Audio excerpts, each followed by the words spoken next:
और ये ancient history का सबसे इंपॉर्टेंट टॉपिक है। क्यों इंपॉर्टेंट है? क्योंकि इसके बाद हिस्ट्री कंटिन्यू हो जाएगी। आईबीसी तो क्या है, अभी डिसकंटिन्यूटी को लिए हुए है। आईबीसी के पहले देखिए रूरल कल्चर है, आईबीसी के बाद वैदिक एज क्या है, रूरल है। लेकिन अब यहाँ से जो ये रूरल कल्चर आएगा, इसके बाद अर्बनाइजेशन होगा। तो इसके बाद आप देखते हैं वैदिक एज के बाद कौन सा एज आएगा, महाजनपद एज आएगा। महाजनपद एज के बाद मौर्य पीरियड आएगा, फिर पोस्ट मौर्यन पीरियड आएगा, फिर गुप्ता आ जाएंगे, फिर पोस्ट गुप्ता आएगा, पोस्ट गुप्ता में हर्षवर्धन, फिर प्री मेडिवल, फिर मेडिवल। तो कॉन्टिन्यूटी है। यानी अभी हम जो हैं उसकी शुरुआत कहाँ हुई होगी, वैदिक एज में। तो जो चेंज हुआ वैदिक एज में उसको समझना ज्यादा इंपॉर्टेंट है, ठीक है। सो जब हम वैदिक एज की बात करते हैं तो इसका जो पीरियड अभी माना गया है वो 1500 बीसी टू 600 बीसी।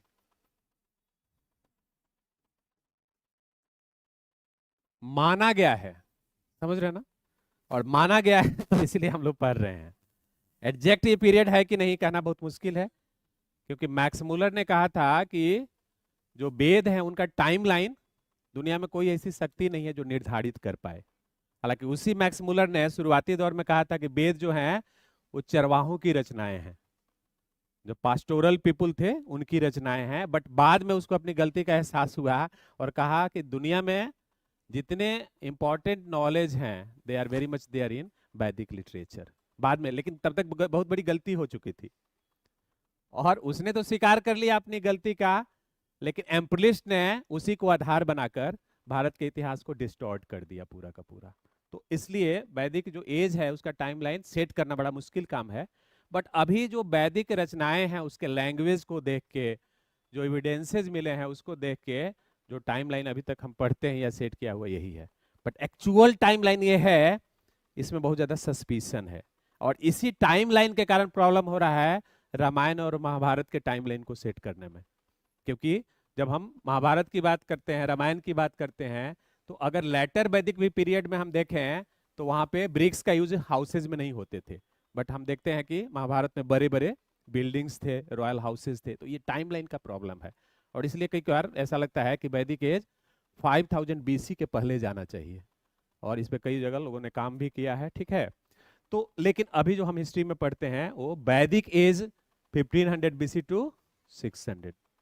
जब हम वैदिक एज की बात करते हैं तो इसका मतलब है कि इसके दो पार्ट हैं, अर्ली वैदिक,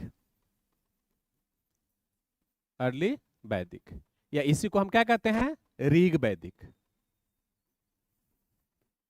और दूसरा लेटर वैदिक, लेटर वैदिक।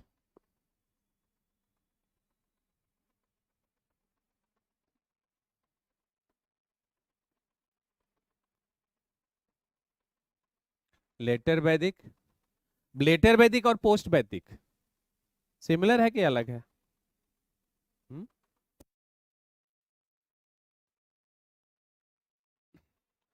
मान लीजिए वैदिक एज हुआ, इसका जो फर्स्ट हाफ हुआ ऋग वैदिक हुआ, सेकेंड हाफ लेटर, पोस्ट वैदिक इसके बाद का। समझ रहे हैं ना? इसलिए पोस्ट और लेटर में अंतर होता है। तो ये हम बात कर रहे हैं पोस्ट वैदिक की बात ना करके हम किसकी बात करते हैं, लेटर वैदिक की बात करते हैं। अब जो ऋग वैदिक पीरियड है, ऋग वैदिक, इसका जो टाइमलाइन है वो है 1500 बीसी से 1000 बीसी, ऋग वैदिक। और जो लेटर वैदिक है ये 1000 बीसी से 600 बीसी।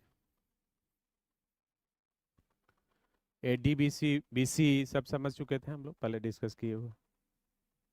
जिनको दिक्कत हो अलग से पूछेंगे, ठीक है। तो ये पीरियड है ऋग वैदिक और ये लेटर वैदिक का। This Vedic, this age is known as Vedic age because the study of this age is based on Vedic literature. The study of this age is based on Vedic literature. This age is known as Rig Vedic age because the entire study of this age is based on Rig Veda. Rig वैदिक जो लोग हैं या early Aryans, उनके बारे में जानकारी का सिर्फ एक स्रोत है, क्या, ऋग्वेद। इसलिए इस एज को क्या कहते हैं, ऋग्वेद। तो यहाँ नीचे लिख लीजिए, the only source to know about early Aryans. The only source to know about early Aryans.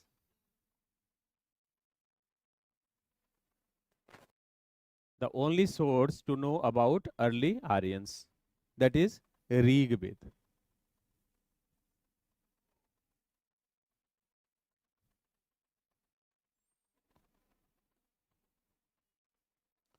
तो इसका क्या मतलब हुआ कि if Rig Ved is the only source to know about early Aryans, it means that we do not have archaeological source to know about early Aryans. Is it clear? तो नीचे लिखेंगे we don't have archaeological source in India. We don't have archaeological source in India. Archaeological source in India to know about early Aryans.